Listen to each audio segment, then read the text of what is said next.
Let's talk about my most irrational, yet somehow completely reasonable fear. Sitting on the toilet and discovering a snake has decided to make it its new home. I know, it sounds ridiculous, but every time I lower myself onto that porcelain throne, there's a tiny voice in my head whispering, "What if something's already in there, waiting?"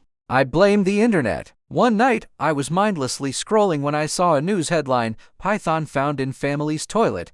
I laughed at first because, come on, that sounds like a Florida thing. But then I clicked, big mistake. Now, every flush feels like Russian roulette with plumbing. Think about it, the toilet is basically a dark, mysterious tunnel connected to an underground water system, a literal snake highway. It's wet, warm, and private. Perfect conditions for a reptilian Airbnb. And me, I'm just the clueless tenant sitting on top, scrolling TikTok, completely unaware that danger could be coiled beneath. There's no defense strategy either. If a snake does slither up mid-session, what's the plan? Run? You can't. You're mid-business, pants down, in the most vulnerable human position possible. There's no dignity in that fight. You'll be remembered as the guy who died half naked in the bathroom. The worst part, snakes are silent. You'd never hear it coming. There's no hissing, no warning, just a cold, scaly surprise from below. Suddenly, that splash doesn't feel so harmless anymore.